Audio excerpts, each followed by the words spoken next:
नमस्कार दोस्तों, स्वागत है आपके अपने यूट्यूब चैनल ज्ञान फॉर एग्ज़ाम में। आपके लिए जो आपके आने वाले सभी एग्ज़ाम बीपीएससी ग्रुप डी और भी सभी एग्ज़ाम जो वनडे एग्ज़ाम होते हैं उसके लिए एग्ज़ाम का बूस्टर डोज चलाया जा रहा था लूसेंट समान ज्ञान का, जिसके अंतर्गत हम लोग देख रहे थे विश्व का भूगोल। विश्व के भूगोल के अंतर्गत जितने भी पॉइंट जो है चैप्टर हो चुके हैं, उसी चैप्टर को आगे बढ़ाते हुए हम लोग 5वां चैप्टर अभी कर रहे हैं। इससे पहले के 4 चैप्टर ऑलरेडी कंप्लीट हो गए हैं। अगर आपने नहीं देखा है तो उसे ज़रूर देख लेंगे। साथ ही साथ हमारे जो क्लासेज है उसी क्लास को आपको रिकॉर्ड करके दिया जाता है समझते और समझाते हुए। तो वीडियो आप देखेंगे तो इंटरेस्ट लगेगा। जो पॉइंट आपको समझ में नहीं आता है वह भी आपको समझ में आना शुरू हो जाएगा। इसलिए चलते अब सीधे अपने चैप्टर पे। अब आप हमारे साथ बने रहिएगा। वीडियो पसंद आता है तो लाइक शेयर कमेंट करते रहिएगा। हम लोग देख रहे थे स्थल मंडल का ना, उसके अंतर्गत चट्टान पढ़े थे, उसके बाद फिर ज्योग्राफी का ये क्या बोलते हैं, भूकंप पढ़ चुके थे, ज्वालामुखी पढ़ चुके थे। यहाँ तक तो हो गया था हम लोग का पिछले क्लास में। विभिन्न स्थलाकृति में पर्वत पठार मैदान, ये भी कल की क्लास में हो गया है। पर्वत पठार और मैदान हो चुका है, उसके आगे पढ़ना हम लोग को। यहाँ से भिन्न भिन्न कारकों द्वारा निर्मित स्थलाकृति, पेज नंबर 79 निकाल लीजिएगा सारे लोग आपके बुक में, और जिनके पास नहीं होगा पीडीएफ दिया होगा ग्रुप में कल या परसों वाले में, उसको चेक कर लीजिएगा। चलिए शुरू किया जाए। पहले कल जो पढ़े थे उससे हो जाए कुछ कुछ मुकालात, उसके बाद पढ़ेंगे आगे। आइए बताइए कि माउंट किलिमंजारो जो है कहाँ स्थित और कैसा पर्वत है? अफ्रीका में। और कैसा पर्वत है किलिमंजारो? बलित पर्वत है, ठीक है। आइए बताइएगा कि जो ब्लैक फॉरेस्ट पर्वत है वो कैसा पर्वत है? ब्लैक पर्वत है, ठीक है। एक बॉसजेस पर्वत होता है वो कहाँ है और कैसा पर्वत है? ब्लॉक पर्वत है। रेडियो एक्टिविटी का सिद्धांत कौन दिया था? जॉली ने दिया था। प्लेट विवर्तनी की हेली है। तापीय संकुचन जेफ्रेज। महाद्वीपीय विस्थापन बेगनर। विस्थापन बेगनर। फिसलन डेली फिसलेगा। चलिए आगे आगे क्या कहता है? भूसन्नति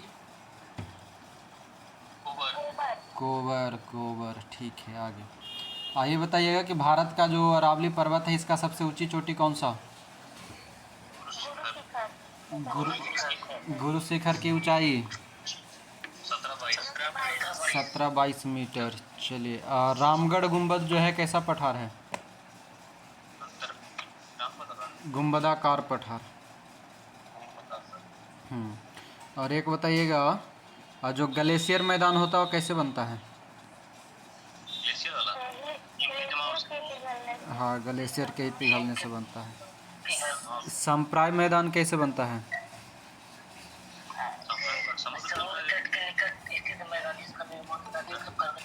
हाँ, समुद्र तट के निकट स्थित मैदान जो होता है वो। और एक होता है लोयस मैदान, वो किससे होता है? हवा से उड़ा कर लाई गई मिट्टी। चलिए लगभग सबको अब याद हो गया है लोयस संप्राय ये सभी, यानी कि अब इसको भूलिएगा नहीं, ठीक है। जो लोयस है संप्राय है, दो को याद करने के लिए आपको परफेक्ट बोले थे, बाकी सब जो था वो उसके नाम में ही उसका काम छिपा हुआ है, इसलिए वो याद रखने की ज़रूरत नहीं है। आगे बताइएगा, एक और बता दीजिए कि गंगा सतलज ये सभी जो मैदान है वो कैसा मैदान है? अपर्दनात्मक या निक्षेपात्मक? नहीं, निक्षेपात्मक। गंगा सतलज ये सभी निक्षेपात्मक है। हाँ, मिसिसिपी, हांगो, गंगा, सतलज ये सभी का जो मैदान बनता है वो निक्षेपात्मक मैदान होता है। यहाँ तक में अभी भी किन्हीं को कोई दिक्कत है? भूकंप कल ही हम लोग पढ़े थे ना। सबसे विनाशकारी भूकंप बताइएगा कौन सा? सबसे अधिक विनाशकारी भूकंप कौन सा होता है? एल तरंग होता है। एल तरंग की गति कितना होता है? हाँ, तो इसका गति कितना होता है? 1.5 से 3 किलोमीटर। और सबसे अधिक तेज कौन सा तरंग चलता है भूकंप का?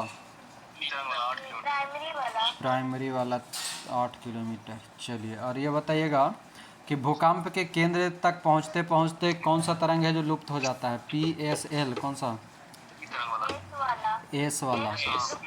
हाँ, एस जो है वो 11,000 किलोमीटर तक जाते जाते लुप्त हो जाता है। और जो 11,000 के बाद की सीमा रेखा पर जो नहीं जाता उस क्षेत्र को क्या कहते हैं?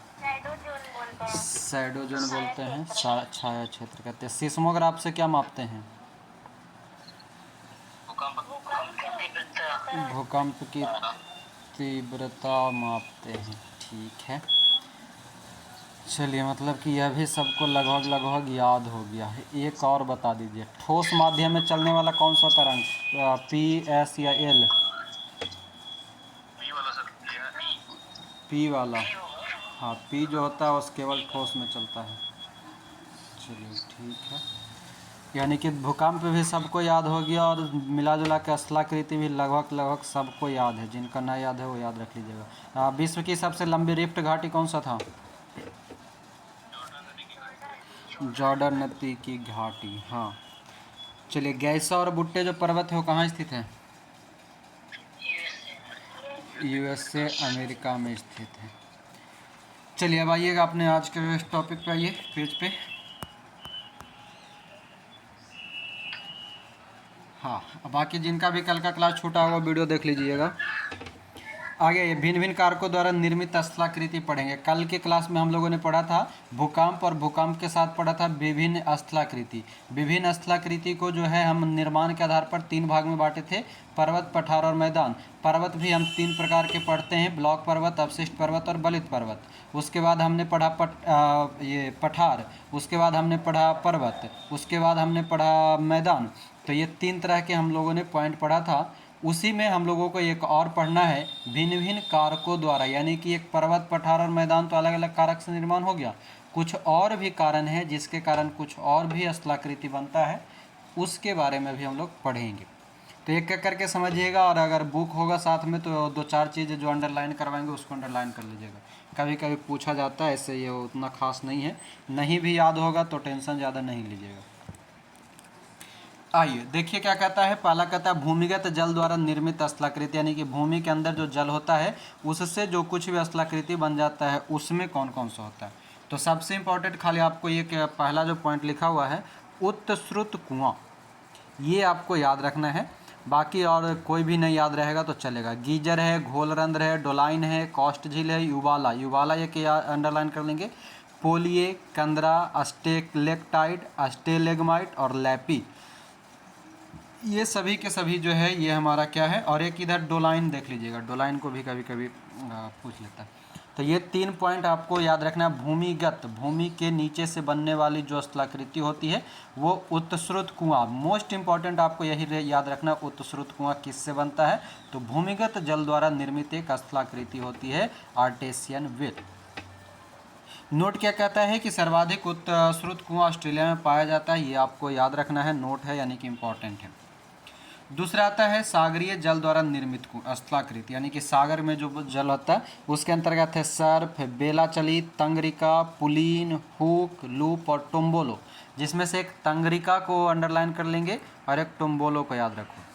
ठीक है, तुम बोलो क्यों तंग किया, तुम बोलो क्यों तंग किया, सागरीय जल में आ जाएगा आपका तंगरिका और टोम्बोलो। तुम बोलो तंग किया किसको? तो सागर को। तुम बोलो तंग किया सागर को, सागरीय जल, तंगरिका और तुम बोलो। बाकी और सभी कभी अगर पूछ देगा तो फिर आपका किस्मत खराब, और कुछ नहीं।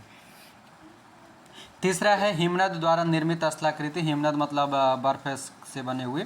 कहता है cirque, tarn, arete, horn, nunatak, fjord, drumlin, kame esker. इसमें देखिए एक हॉर्न को अंडरलाइन करेंगे, फियोर्ड को अंडरलाइन करेंगे, ड्रमलिन को अंडरलाइन करेंगे। 3 को क्या याद रखेंगे?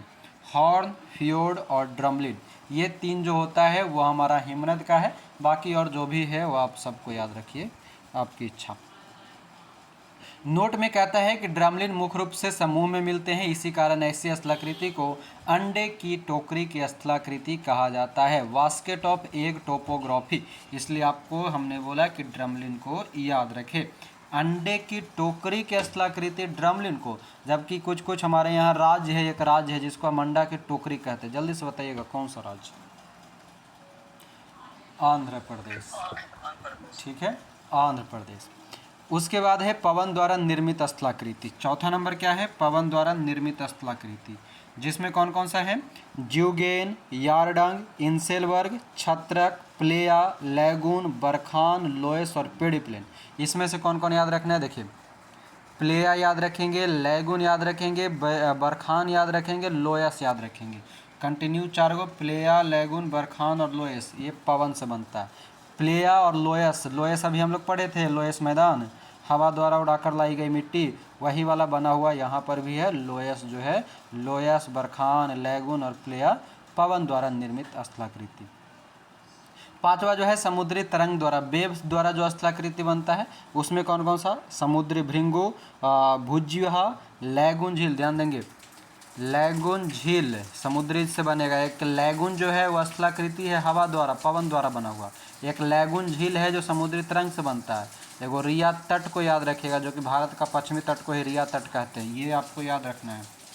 अस्टैक, डालमेशियन, डालमेशियन याद रखेंगे, यूगोस्लाविया के तट को डालमेशियन कहते हैं। ये डालमेशियन हम इसलिए याद नहीं रखने बोले कि ये समुद्री तरंग से बनता है, इसलिए बोले क्योंकि यूगोस्लाविया का तट को हम डालमेशियन तट कहते हैं, इसलिए इसको याद रखने बोले। तो ये इतना याद रखिएगा, ठीक है।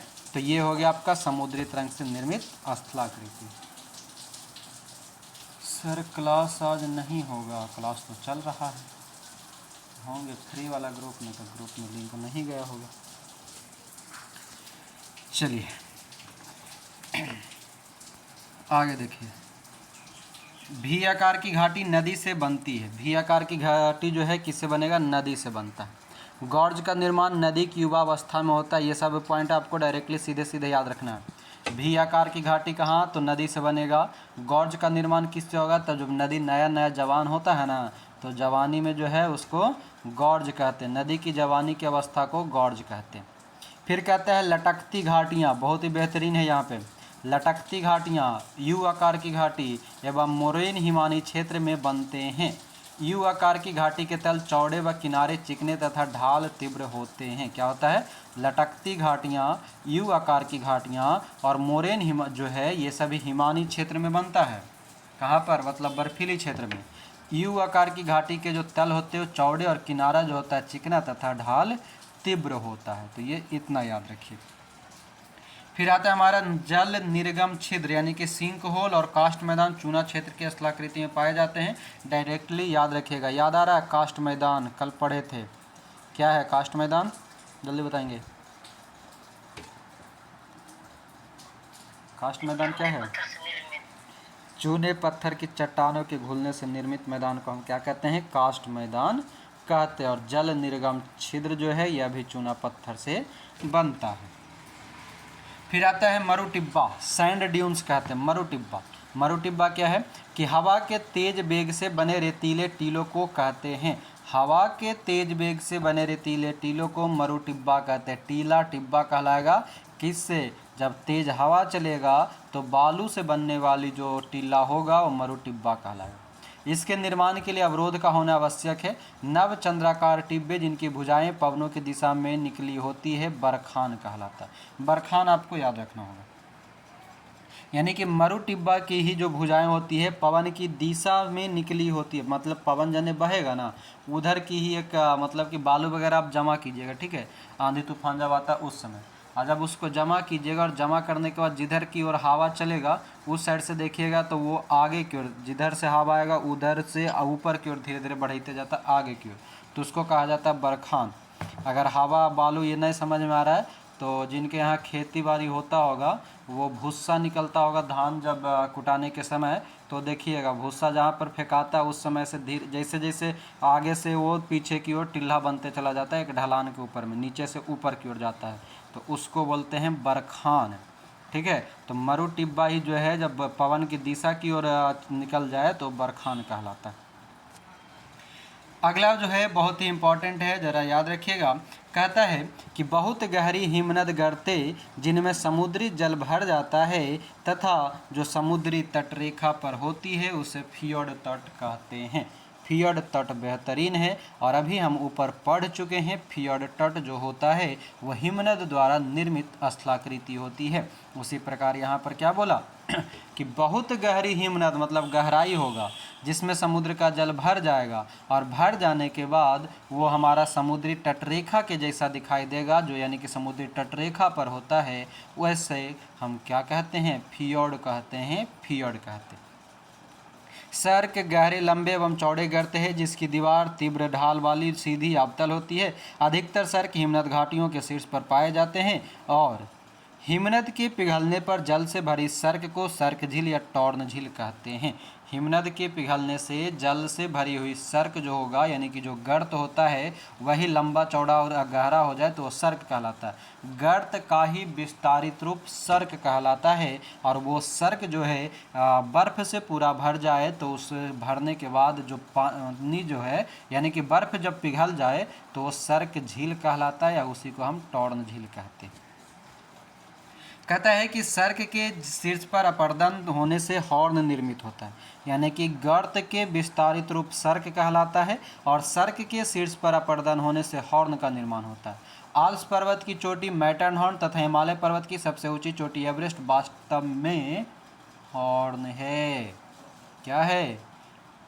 हॉर्न है। हॉर्न क्या होता है? तो हॉर्न उसे कहते हैं जो सर्क का सबसे शीर्ष रूप यानी कि सर्क से बनी हुई जो कुछ भी टीले हैं उसके ऊपर की जो चोटियां होती है वो अगर अपर्दन से निर्माण हो जाए तो उसे हम हॉर्न कहते हैं। और आल्प्स पर्वत जो कि हमको मध्य यूरोप के आसपास में दिखता है उसकी सबसे ऊंची चोटी यानी कि यहाँ पर हमारा एगो जीके छुपा हुआ है कि आल्प्स पर्वत की सबसे ऊंची चोटी कौन सी होती है तो मैटरहॉर्न होता है। और वह किसका उदाहरण है या किससे बना हुआ है तो हॉर्न से बना हुआ है। वही हमारा हिमालय भी जो है वो उसकी सबसे ऊंची चोटी, हिमालय की सबसे ऊंची चोटी एवरेस्ट, वो भी एक हॉर्न का उदाहरण है। और हमने पढ़ा था कि हॉर्न जो होता है वो किससे बनता है, ध्यान कीजिए, हॉर्न, ड्रमलिन, फियोर्ड। जल्दी से बताइए किसका बना हुआ था? हॉर्न, ड्रमलिन और फियोर्ड। ये जो है हिमनद से बना हुआ है, बर्फीलों से बना हुआ है। इस कारण आपको पता होगा हिमालय हमारा बर्फ़ से ढका हुआ, आल्प्स पर्वत हमारा बर्फीला है यानी कि बर्फ़ से ढका हुआ है, यानी कि ये सभी क्या है तो हिमनद द्वारा निर्मित स्थलाकृति है। कहता है कि एवरेस्ट वास्तव में हॉर्न है जो सर्क के शीर्ष अपर्दन से निर्मित है। लगातार अपर्दन से सर्क के दोनों तरफ की दीवारें तंग हो जाती है और इनका आकार जो है कंघी या आरी के समान कटकों के रूप में हो जाता है जिन्हें अरेत कहते हैं। अरेत मतलब होता है तीक्ष्ण कटक यानी कि काटने वाला। आरी देखें, आरी में देखते होंगे उड़ा खबर ऐसा ऐसा ऐसा ऐसा खाँचा बना रहता है तो वही कहलाता है अरेत। अरेत को अरेत कुछ न है, अरेत आरी का ही नाम है, पर्यायवाची शब्द जैसे होता है ना वैसे। जब आप ट्रेड का पढ़ाई वगैरह कीजिएगा फिटर वगैरह उसमें ये शब्द आता है अरेत, ठीक है, लिखल रहेगा अरेत। एग्जामों में देता है अरेत लिखा हुआ। ये अरेत समझ में ना आता है, इंग्लिश में जब उसको देखते हैं तब कहते हैं अच्छा ये करा बारे में पूछ ले है आरी के बारे में, तब फिर ओकर आंसर लगता। पहला बार हम भी यही इसमें फंसे थे, किसमें, ALP में। चलिए फिर क्या कहता है कि इन पर चढ़ना असंभव होता, मतलब चढ़ना असंभव। अब ये इसी को देख लीजिए ना, कंघी आरी को देख लीजिए, आरी पर कोई को चढ़ाइएगा नुकीला, आरी छोड़िए नहीं देखे होंगे, कंघी तो डेली टकला में लगाते होंगे, वो कंघी को देख लीजिए, वो आपका क्या है, अरेत है। मतलब कि हमारा जो हिमालय है, हमारा एवरेस्ट है, हमारा मैटरहॉर्न है, ये सभी की जो निर्माण या आकार जो है वो कैसा है, कंघी के समान है। यानी कि उठा हुआ फिर बीच में गड्ढा, फिर उठा फिर गड्ढा। अरे कंघियों छोड़िए ना जी, अपना 4 अंगुलियाँ सामने लाइए ना, एक अंगुलियाँ देखिए, एक उंगली और दूसरा उंगली के बीच में देखिए गड्ढा दिखेगा, दूसरा से तीसरा उंगली के बीच में देखिए गड्ढा दिखेगा। सब एग्जाम्पल तो शरीर में देखिए, हम खोज के बता दिया आपको अरेत का होता है। तो ये क्या है, सर्क और हॉर्न का उदाहरण है। अगर सर्क मिले तो सर्क है, और सर्क न मिले तो हॉर्न, ठीक है, ये होता है। तो यहाँ तक में किन्हीं को कोई दिक्कत है तो जल्दी से बताइएगा, बाकी सब आपको रटना वाला है, आगे भी रटे वाला है। हाँ या ना में जल्दी जवाब देंगे।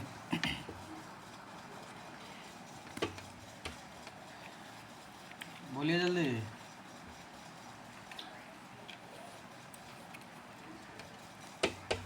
नहीं सर आगे।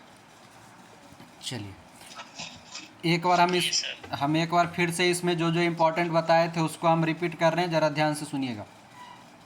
भूमिगत में आपको याद रखना है उत्सृत कुआं डोलाइन, और सबसे ज़्यादा उत्सृत कुआं ऑस्ट्रेलिया में। सागर से बनेगा टोम्बोलो और टंगरिका। हिमनद से बनेगा ट्रमलिन, हॉर्न और फियर्ड। ठीक है। उसके बाद पवन से बनेगा लोएस लेगून प्लेया बरखान। ठीक है। पवन से कौन बनेगा? Loess lagoon playa barchan. समुद्र से बनेगा हमारा ये वाला लेगून झील, फिर भारत का पश्चिमी तट रिया तट, और एक यूगोस्लाविया का डल्मेशियन तट। फिर गॉर्ज क्या होता है? नदी की युवावस्था को गॉर्ज कहते हैं। लटकती घाटी, यू आकार की घाटी, और मोरेन जो है हिमानी क्षेत्र होता है। उसके बाद मरु टिब्बा क्या होता है? तो तेज हवाओं से बनी हुई रेतीली टीलों को मरु टिब्बा कहते हैं। और वही रेतीली टीला जो होता है वो अगर पवन की दिशाओं में हो जाए तो वो बरखान कहलाता है। और बरखान जो है हमारा क्या है? पवन द्वारा निर्मित स्थलाकृति। उसके बाद फियर्ड क्या होता है? फियर्ड जो होता है वो हिमनद द्वारा निर्मित एक स्थलाकृति होती है। फिर हमने पढ़ा सर्क। सर्क जो होता है, सर्क का ही चौड़ा रूप, मतलब गर्त का ही चौड़ा और लंबा और गहरा रूप सर्क कहलाता है। हमारा जो हिमालय पर्वत की ऊंची चोटी है एवरेस्ट, फिर हमारा मैटरनॉन पर्वत है आल्प्स पर्वत की, वो सभी जो है सर्क या हॉर्न का उदाहरण है। और ये कैसा होता है? अरेत के समान होता है। अब आइए अब चलते हैं सागरीय जल तरंग द्वारा निर्मित तट रेखा के प्रकार। और ये तट रेखा के प्रकार में कुछ कुछ एक आगो उदाहरण भी आते जाएगा, ये उदाहरण भी आपको याद रखना होगा। आइए देखते हैं। सबसे पहला आता है फियर्ड तट। फियर्ड तट यानी कि अभी हम लोग ऊपर में फियोर्ड पढ़े थे, यहाँ पर फियर्ड है। ये फियोर्ड जो है उसी का ही फियर्ड कहलाता है। यानी कि ये सीधा सीधा हमको जब फियोर्ड या फियर्ड याद रहेगा ना कि ये बनता किससे है, तो हमको इतना पता चल गया है अब कि फियोर्ड या फियर्ड जो है हिमनद से बनता है। यानी कि हमारा काम ये खत्म हो गया। क्या कहता है कि फियर्ड तट किसी हिमानीकृत उच्च भूमि के सागरीय जल के नीचे धंस जाने से फियर्ड तट का निर्माण होता है। इनके किनारे खड़ी दीवार के समान होते हैं। उदाहरण है हमारा नॉर्वे का तट फियर्ड तट का उदाहरण है। और ये प्रश्न पूछा हुआ है और आगे भी भविष्य में पूछा जाएगा। वह कौन सा तट है? आपको 4 ऑप्शन दे देगा, बोलेगा निम्न में से कौन सा फियर्ड तट का उदाहरण है। तो यही एगो है जो नॉर्वे वाला, और नॉर्वे के आसपास के एक दो छोटा छोटा जो क्षेत्र है वो होता है फियर्ड तट के रूप में, मगर मेनली नॉर्वे याद रखेंगे। अगला आइए रिया तट। कहता है कि नदियों द्वारा अपर्दित उच्च भूमि के धंस जाने से रिया तट का निर्माण होता है। नदी द्वारा यानी कि जल द्वारा रिया का निर्माण कहाँ होता है? अभी हम पढ़े समुद्री तरंग द्वारा जो निर्मित स्थलाकृति होती है उसे हम रिया तट कहते हैं। रिया, डाल्मेशियन, लैगून, ये सभी समुद्री तरंग है। तो क्या कहा कि नदियों द्वारा अपर्दित उच्च भूमि के धंस जाने से रिया तट का निर्माण होता है। इसकी गहराई समुद्र की ओर क्रमशः बढ़ती है। और मोस्ट इम्पॉर्टेंट, प्रायद्वीपीय भारत के पश्चिमी तट का उत्तरी भाग रिया तट कहलाता है। प्रायद्वीपीय भारत यानी कि वैसा भारत जो 3 ओर से पानी से, 1 ओर से स्थल से घिरा होता है, वैसे क्षेत्र को हम प्रायद्वीपीय क्षेत्र कहते हैं। और भारत हमारा प्रायद्वीपीय भारत का उदाहरण है, यानी कि प्रायद्वीपीय भारत है। और प्रायद्वीपीय भारत का पश्चिमी घाट बोलने का मतलब है हमारा गुजरात, महाराष्ट्र, गोवा, कर्नाटक, केरल वाला हिस्सा।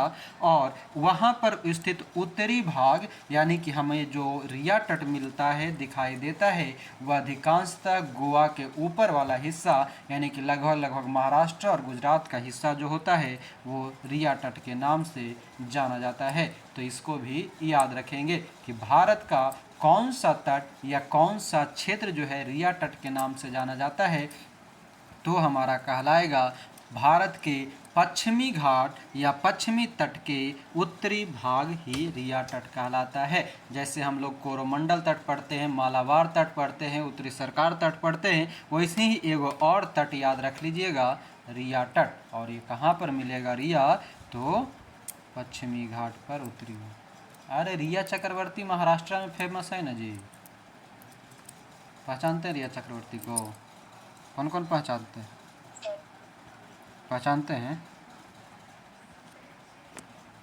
रिया चक्रवर्ती को? पहचानते हैं कि जानते हैं? जो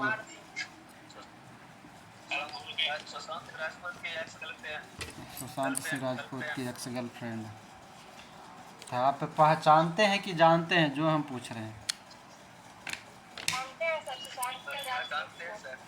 पहचानते हैं नहीं, पहचानना और जानना में बहुत अंतर होता है। जानना मतलब डायरेक्टली उसके बारे में कहीं ना कहीं से हाँ सुन लेना, देख लेना। पहचानना का मतलब आप दोनों हैं? मिले हैं। हाँ, अब पहचान सहरसा का है, यहीं राजीव नगर में रहता है, अच्छा। रहता था मतलब और भी रहता है भैया। उसका जो अब पहचानने का मतलब होता है सामने वाला व्यक्ति से आप कभी न कभी एक बार मिले होंगे, यानी कि फिजिकली आप दोनों सामने आए होंगे, एक दूसरे के साथ बैठे होंगे, बोले होंगे, उसको बोलते हैं पहचानना। और जानना मतलब सुने थे, अरे हाँ सुमन जी हैं एगो, कौन सुमन? तो फलाना जगह के सुमन। अच्छा हाँ सुने हैं ऐसा, जानते नहीं। तो उसको बोलते हैं। तो हम रिया चक्रवर्ती के बात करें, सुशांत सिंह राजपूत के थोड़े बात कर रहे हैं। रिया चक्रवर्ती बिहार के थोड़े हैं। हाँ। चलिए आइए, तो वही रिया चक्रवर्ती से याद रखिए, रिया जो है वो आपको पश्चिमी तट पे मिलेगा, मतलब मिलेगी यानी मनी। अब लड़की है तो इज्जत तो देना पड़ेगा ना, मगर तो जाली में चुड़ैल, फिर भी इज्जत देना बनता है। आगे आइए, अब तीसरा आता है हमारा हाइफा तट। हाइफा तट क्या कहता है कि सागरीय तटीय भाग में किसी निम्न भूमि के डूब जाने से निर्मित तट को हम हैफा तट कहते हैं।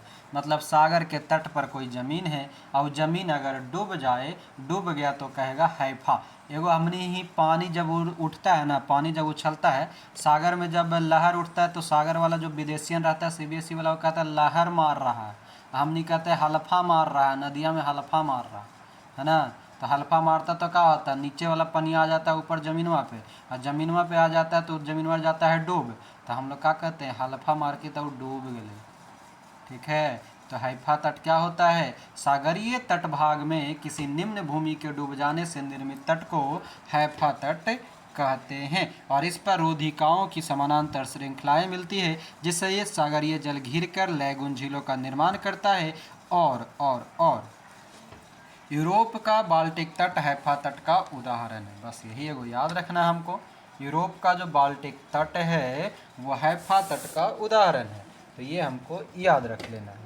ठीक है, हैफा समझ गए होंगे, हल्फा मारेगा तब कुछ जो समुद्र के निकट का कोई भूमि होगा वो डूब जाएगा, और ऐसा क्या होते रहता है, इससे हमारा एक हैफा तट के कारण लैगून झील का भी निर्माण हो जाता है, और यूरोप का बाल्टिक तट हैफा तट है। फिर आता है डॉल्मेशियन तट। डॉल्मेशियन क्या है कि समानांतर पर्वतीय कटकों वाले तटों के धसाव से, मतलब समान पर्वत है, समानांतर है, उसके कटक यानी कि कटने से तट के धसाव जो होता है उससे डॉल्मेशियन तट का उदाहरण होता है। और ये देखिए यूगोस्लाविया आ गया, याद आया, पीछे पढ़े थे, यूगोस्लाविया समुद्री तरंग से निर्मित स्थलाकृति वही है। तो यूगोस्लाविया द्वारा, यूगोस्लाविया का डाल्मेशियन तट जो है वो डाल्मेशियन तट है, जो कि समुद्र तट के रूप में जाना जाता है। अगला आता है हमारा निर्गत समुद्र तट। निर्गत समुद्र तट क्या कहता है कि स्थल खंड के ऊपर उठने या समुद्री जलस्तर के नीचे गिरने से निर्गत तट का निर्माण होता है। निर्गत का मतलब होता है बाहर निकलना। निर्गत का मतलब क्या होता है, बाहर निकलना। बाहर निकलना यानी कि दो तरह से निकल सकता है, या तो हम उसको और ऊंचा कर दें, या फिर कोई चीज़ जिसके बराबर है उसको नीचा कर दें। क्या समझ रहे हैं? मान लीजिए कोई खंभा खड़ा है पानी में, अभी जैसे कि बाढ़ वगैरह का माहौल है, तो नदी किनारे कोई खंभा गाड़ दीजिए। अगर वो खंभा गाड़ा हुआ है, पानी आने से अगर वो खंभा डूब गया तब तो गया, ठीक है। अगर वही खंभा को हम क्या करते हैं, थोड़ा और ऊपर उठा देते हैं, ऊपर उठा देंगे, या फिर जो पानी आ रहा है वो पानी हम कम कर देंगे, तो हमारा खंभा जितना दिखना चाहिए उतना दिखता रहेगा। तो जो खंभा दिख रहा है वो हमारा वैसा क्या कहलाएगा, निर्गत समुद्र तट कहलाएगा। यानी कि उस जल स्तर को, यानी कि तट को देखने के लिए या तो उस तट को ऊंचा कर दो, या फिर वहाँ पर से स्थित पानी को ही कम कर दो, यानी कि आपको सीधा सा एक भाषा में कि वो सतह जो है वो आपको दिखाई देना चाहिए, उसी को कहते हैं निर्गत समुद्र तट। ठीक है, अब कहता है कि इस प्रकार के तट पर स्पीट, लैगून, पुलीन, क्लिफ और मेहराब मिलते हैं। भारत में गुजरात का काठियावाड़ तट, आपको यही याद रखना है। भारत में गुजरात का काठियावाड़ तट निर्गत तट का उदाहरण है।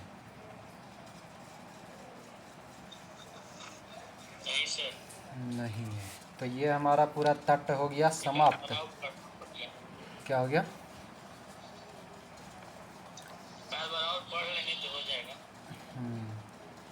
पढ़ लीजिएगा। 13 में अब पढ़े वाला कुछ ही बचा जी। फियड तट जो हिमानी से बनेगा, रिया तट जो अपर्दित होकर के नदी के कटाव से बनेगा, हैफा तट जो हल्फा मार करके बना देगा, डालमेशियन तट में वो हो जाएगा जो पर्वत जो है कांटा के रूप में धस जाएगा, और निर्गत तो सीधा सीधा समझ ही गए, किसी तरह से जल जो खंड है उसको या तो पानी को कम करके या फिर उस जमीन को ऊंचा करके बना देना ही निर्गत तट है। बाकी रह गया उदाहरण याद करने वाला। तो रिया तट हमारा गुजरात याद हो ही गया, मतलब उधर वाला पश्चिमी तट वाला। फिर आप हमारा फियड तट मिलेगा नॉर्वे में, इधर यूगोस्लाविया वाला मिलेगा डाल्मेशियन, गुजरात वाला मिलेगा हमारा निर्गत, और एगो कौन बची आप, बाल्टिक तट मिलेगा हैफा। बल्टिया में पनिया लीजिएगा तो हल्फा नहीं मारेगा का, आधा जल गगरिया छलकत जाए, मार देगा हल्फा। हाँ, इतना बढ़िया से समझा देते फिर भी कहते फिर पढ़ेंगे, दोबारा पढ़े की जरूरत है रा ना पढ़ेंगे। याद हो गया ना? हाँ, देखिए ना कैसे याद होगा। याद हो गया? आगे बढ़ें। चलिए अब आइए वन पे, ज़रा जंगल में चलते हैं। अब नदी घुमा दिए, पर्वत घुमा दिए, पठार घुमा दिए, ज्वालामुखी दिखा दिए, मैदानों घुमा दिए। चलिए जंगल घुमाते हैं। देखिएगा, जंगल जो है वन कहता है निम्न प्रकार के होते हैं। निम्न मतलब कुछ ना 4-5 प्रकार के होता है, और सब कुछ ना याद करेला है, सब उतना जानते हैं आप लोग।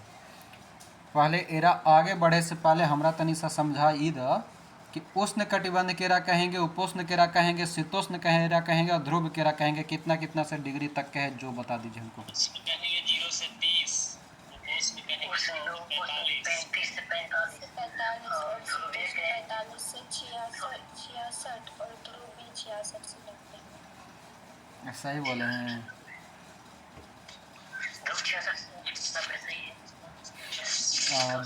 जीरो से 30 उष्ण, 30 से 45 उपोष्ण, 45 से 65 शीतोष्ण, और 65 से 90 ध्रुवीय।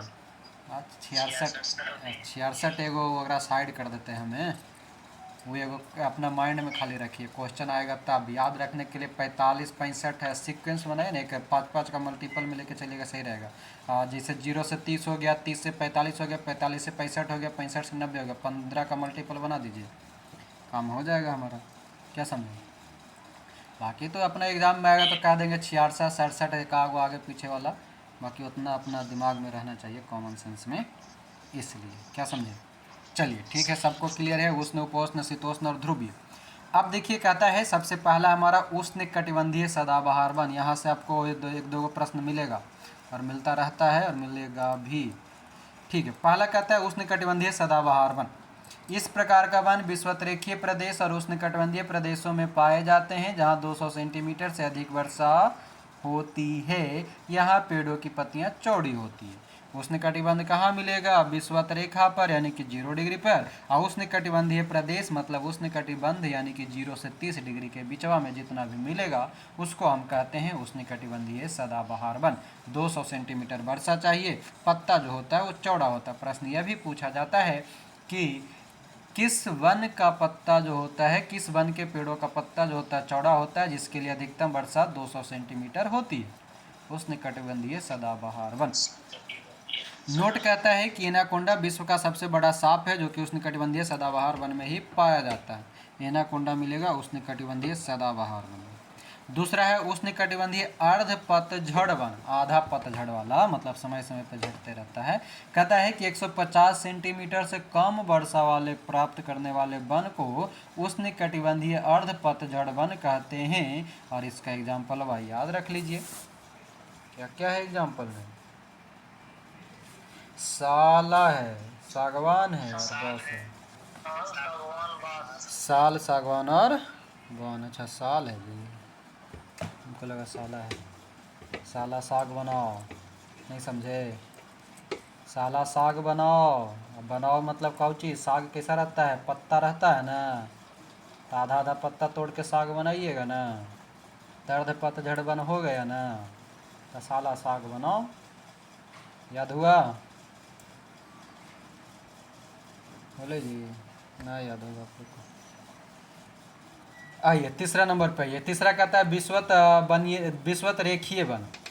विश्वत रेखीय वन क्या कहता है कि इन वनों में वृक्ष और झाड़ियों का मिश्रण होता है, और बाकी सब एग्जाम्पल याद रखिए। जैतून, कॉर्क और ओक। जैतून, कॉर्क और ओक जो है ये विश्वत रेखीय वन है। चौथा है टैगा वन, जो हमेशा सदाबहार रहता है, इसको सदाबहार वन भी कहते हैं। ठीक है। इन वन की वृक्ष की पत्तियां जो होती है नुकीली होती है। किस वन की पत्तियां नुकीली होती है? तो होगा टैगा वन। जबकि चौड़ा किसका होगा? तो सदाबहार वन का, उष्णकटिबंध वाला का। फिर एक होता है टुंड्रा वन, जो हमेशा बर्फ से ढककर रहेगा, और यहाँ पर मॉस और लाइकेन उगता है। 2 को याद रखना है, मॉस और लाइकेन। एक होता है पर्वतीय वन, यहाँ की चौड़ी पत्ती वाले शंकुधारी वृक्ष। शंकुधारी वृक्ष कहाँ मिलेगा? तो पर्वत पे मिलेगा।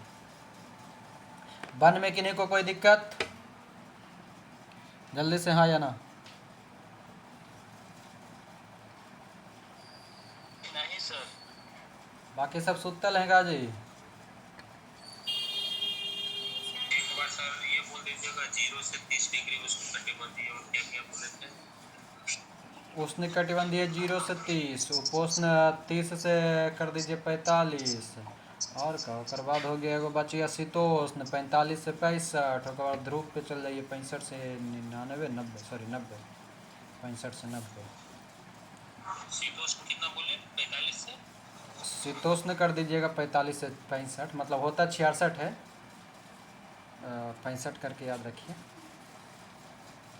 हो गया? उसके बाद क्या बोले? सुन लीजिएगा। आइए अब आते हैं घास के मैदान में। 2 तरह के घास के मैदान होता है, और ये जिनको याद रह गया उनका हमेशा के लिए 1 नंबर पक्का। सबसे पहला कहता है कि घास भूमियों को 2 वर्गों में विभाजित किया गया है। एक को कहते हैं उष्णकटिबंधीय घास भूमि, और दूसरा को कहते हैं शीतोष्णकटिबंधीय घास भूमि। उष्णकटिबंध यानी कि वही हमारा 0 से 30 वाला, और शीतोष्ण वही हमारा हो जाएगा लगभग 45 से 65 वाला। ठीक ना। अब आइए, पहला कहता है उष्णकटिबंधीय। उष्णकटिबंधीय घास भूमि क्या कहता है कि इसे अलग अलग देशों में अलग अलग नामों से जाना जाता है, जैसे सवाना अफ्रीका का, कंपोज ब्राज़ील का, लानोस वेनेजुएला और कोलंबिया का। ये 3 को आपका हो गया उष्णकटिबंध। याद रहेगा, सवाना, कंपोज और लानोस 3 को हमारा है उष्णकटिबंधीय घास मैदान। यहाँ पर 2 तरह से प्रश्न पूछेगा। एक पूछेगा कि कौन सा देश में कहा जाता है, और एक पूछेगा कैसा घास का भूमि है। तो उष्णकटिबंधीय में सवाना, कंपोज और लानोस। सवाना मिलेगा अफ्रीका में, कंपोज मिलेगा ब्राज़ील में, लानोस मिलेगा वेनेजुएला और कोलंबिया में। दूसरा आता है शीतोष्णकटिबंधीय घास भूमि, जो क्या है प्रेरी कहते हैं अमेरिका और कनाडा में। पंपास होता है अर्जेंटीना में, बेल्ट होता है दक्षिण अफ्रीका में, डॉन्स होता है ऑस्ट्रेलिया में, स्टेपी होता है एशिया, यूक्रेन, रूस, चीन के मंचूरिया प्रदेश में। स्टेपी, ठीक है। बाकी पटाना दिया है, पटाना नहीं दिया है, पोकलैंड नहीं दिया है, 2-4 को नहीं दिया इसमें। तो ये हो गया हमारा घास का मैदान ख़त्म, और इसी प्रकार हमारा चैप्टर नंबर 5 भी ख़त्म। तो फ्रेंड आज की क्लास को हम यहीं पे रखेंगे। महाद्वीप जो है आप लोगों के लिए सेपरेट एक दिन में एक महाद्वीप करा देंगे, तो बेहतरीन रहेगा, आपको पढ़ने में भी और सुविधा होगा। ठीक है, तो मिलते हैं अगले दिन के क्लास में। अभी आप हमें दीजिए इजाज़त। अभी के लिए आपका बहुत बहुत धन्यवाद। जय हिंद।